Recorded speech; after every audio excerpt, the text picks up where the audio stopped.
Cette finale, cette grande finale, et quel écrin fantastique, évidemment que bien le berceau de la plus grande course d'endurance au monde, on a envie de dire, les 24 heures du Mans. Et on est ici sur le circuit Bugatti, un circuit extrêmement aimé, apprécié de tous les pilotes, au lieu combien mythique d'ailleurs. Et l'on remercie encore une fois tout le personnel du circuit des 24 heures, les commissaires que l'on salue, sans qui rien ne serait possible. Les valeureux commissaires depuis sur tous les endroits du circuit, ici forcément sur tous les circuits de France et tous les circuits d'Europe. Et vous avez entièrement raison, mon cher Bruno.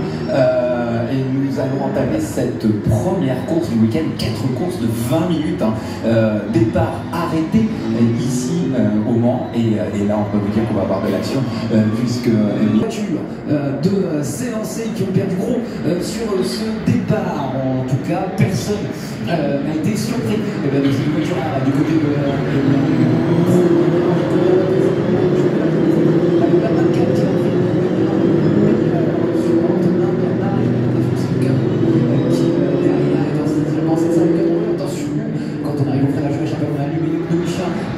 très fortement pour Lucas, et je crains la pu garder sa deuxième position. 5e, Lucas Brou, il se retrouve du coup à la 6e position. Il y aura derrière lui Pascal Lecomte qui a trouvé l'ouverture sur Franck Lefebvre, qui prend le leadership de la catégorie des gentlemen, les pilotes de 55, devant la 26, et nous sommes juste derrière eux. Et bien, la 28 de janvier, on lance de cette catégorie des gentlemen.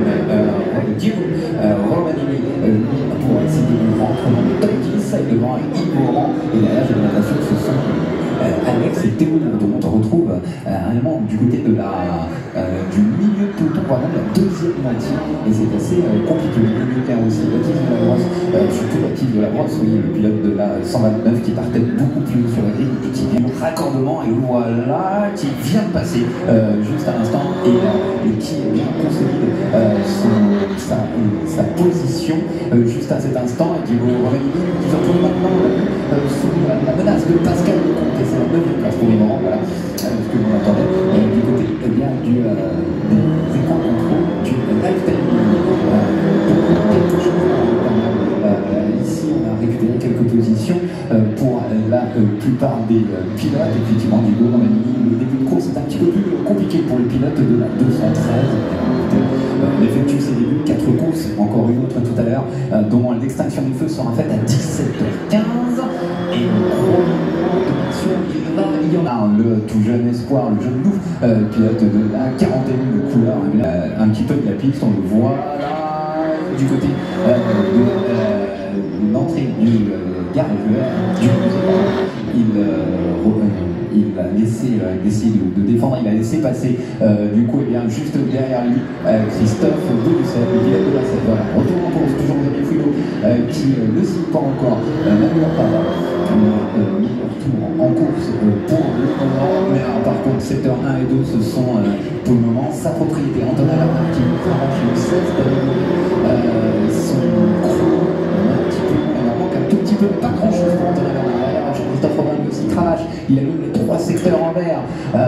Pequena, justement, on est en train d'en parler, attention, virage 14, le dernier virage au raccordement, on l'a vu pendant les qualifications, de nombreux chronos ont été annulés à cet endroit, et le pilote de la 49 lui aussi avait compte bien amélioré par son chrono lors du tour à 13 jours.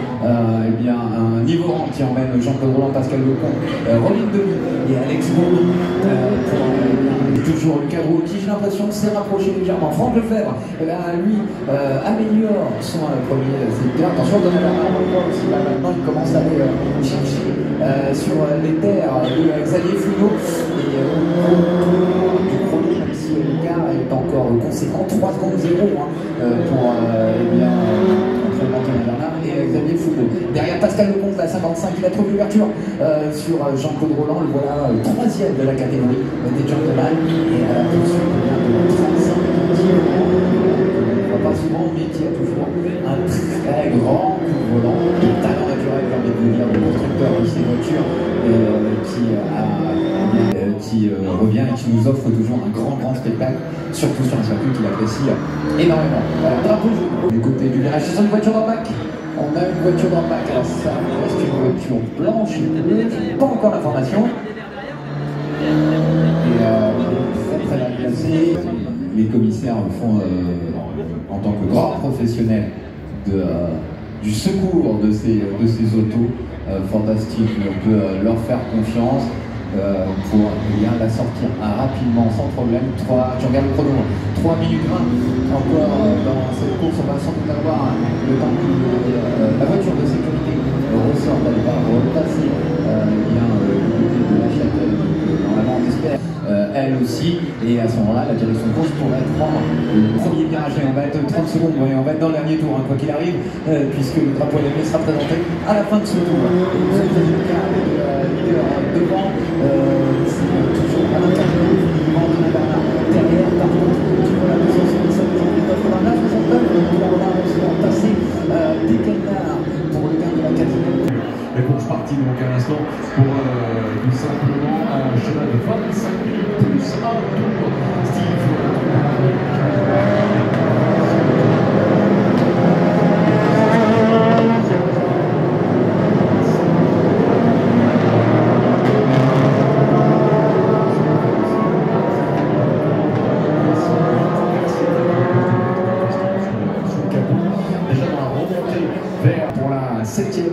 Place, 8e place, et pour Julien Godard, numéro 55,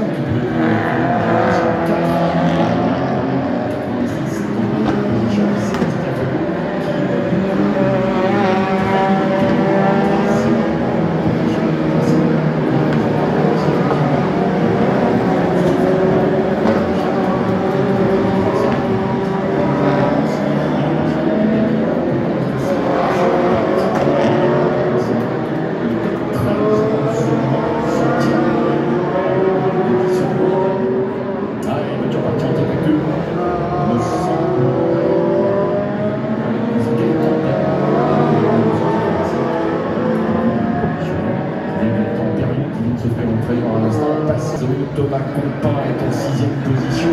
Julien Godard en 7e place avec l'ascendant sur Stéphane Echenne. Sébastien Fago et Brian Derriot pour les 9 et 10e positions.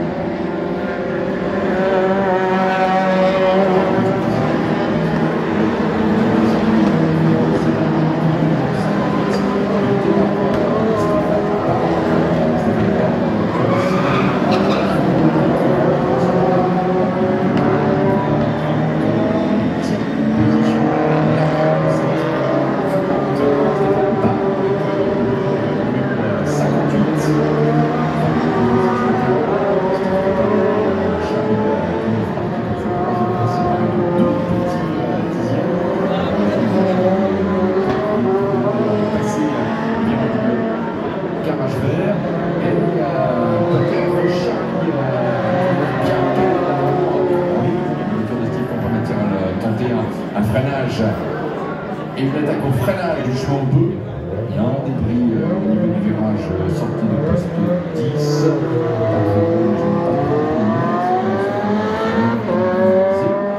Ça reste devant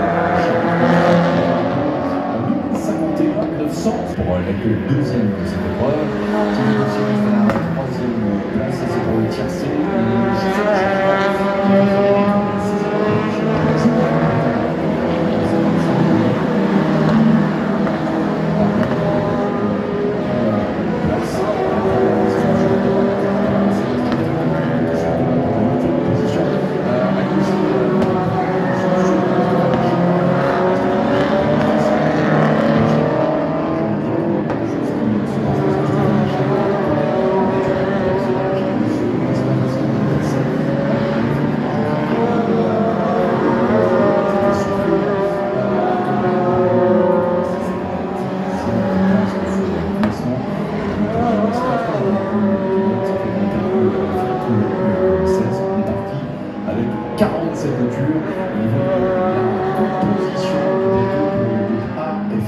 Steve Compin et Charles aussi qui viennent de passer au niveau chemin. Ça va déjà très vite pour nos pilotes du tête qui reviennent dans les bleus. pas. Charlie Knopf s'est parlé de 208 millième